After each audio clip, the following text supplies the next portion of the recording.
আমরা যদি আইন হাতে তুলে নিই রক্ত গঙ্গা বয়ে যাবে। আগামী দিন আমরা থানা ঘেরাও করব যদি আপনারা তাদেরকে গ্রেফতার না করেন। 5ই আগস্ট আমরা যে স্বাধীনতা অর্জন করেছি, এই স্বাধীন বাংলাদেশে আমাদের ছাত্র ভাইদেরকে পরবর্তীতে বিভিন্ন জায়গায় চোরাগোপ্তা হামলা করে তাদেরকে হত্যা করা হচ্ছে, কিন্তু আমরা লক্ষ্য করছি প্রশাসন কোন প্রকারের ভূমিকা নিচ্ছে না, বরঞ্চ স্বৈরাচারের দালালি করে যাচ্ছে তারা এখনো। আমরা নড়াইলের প্রশাসনকে বলতে চাই, যারা 4 তারিখে ছাত্র জনতার উপরে হামলা করেছিল তারা কিভাবে নড়াইলের বুকে এখনো ঘুরে বেড়ায়।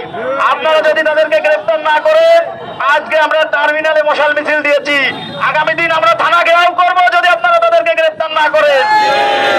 আমরা এখান থেকে বলে দিতে চাই, আমরা 71 সালে লড়াই করেছি ছাত্র জনতা, 24-এ আমরা স্বাধীনতা এনেছি। যদি দরকার হয় পরবর্তীতে আমরা আপনাদের বিরুদ্ধে অবস্থান নিব।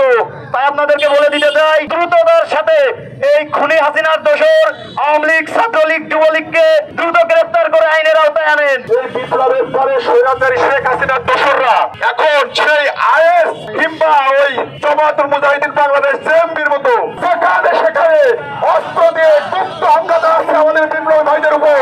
ইতিমধ্যে 4 জন বিপ্লবী ছাত্র জনতাকে শহীদ করে দেওয়া হয়েছে। আর এই সকল খুনির দোসররা একদিকে জঙ্গি হামলা চালাচ্ছে আইএস ওই জেএমবির মতো, আর প্রকাশ্যে মুখ ফুলিয়ে ঘুরে বেড়ায়। কোন দিক থেকে তাদের সাহস আছে? তাদের খুনির চর কোথায় আমরা জানতে চাই। যদি এই স্বৈরাচারদেরকে নিষিদ্ধ না করা হয়, জেএমবি যদি নিষিদ্ধ হতে পারে, আইএস যদি নিষিদ্ধ হতে পারে, তাহলে যারা রাতের আধারে গুপ্ত হামলা চালিয়ে বিপ্লবীদেরকে হত্যা করে তারা কেন নিষিদ্ধ হবে না? এই প্রশ্ন আজকে 18 কোটি জনতার। অবিলম্বে সকল জঙ্গিদেরকে নিষিদ্ধ করে গ্রেফতার করে আইনের আওতায় এনে বিচার নিশ্চিত করতে হবে। অন্যথায় আমরা কিন্তু অল্প লোকজন নিয়ে আর মশাল মিছিল দেব না। আমরা যদি আইন হাতে তুলে নিই রক্ত গঙ্গা বয়ে যাবে, কিন্তু আমরা সেই আইন হাতে তুলে নিতে চাই না। আইনের প্রতি শ্রদ্ধা রেখে আমরা বলতে চাই, অনতিবিলম্বে সকল জঙ্গি সন্ত্রাসী আওয়ামী দোষরদেরকে গ্রেফতার করুন। কারা এই হামলা করছে আমরা প্রশাসনের কাছে জবাব চাই। প্রশাসন যদি এর জবাব দিতে না পারে এবং যদি ছাত্র জনতার উপর তারা এর দায়ভার ছেড়ে দেয়, তাহলে আমরা ছাত্র জনতা কিন্তু এর বিচার নিজের হাতে তুলে নেবে। পরবর্তীতে আপনারা কিছু বলতে পারবেন না।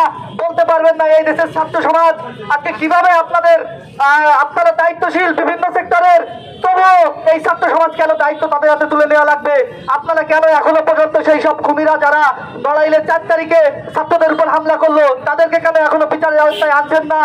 সারা বাংলাদেশের যে স্বৈরাচারী যে দোসরগুলো আছে তাদেরকে কেন এখনো আপনারা বিচারের আওতায় আনছেন না?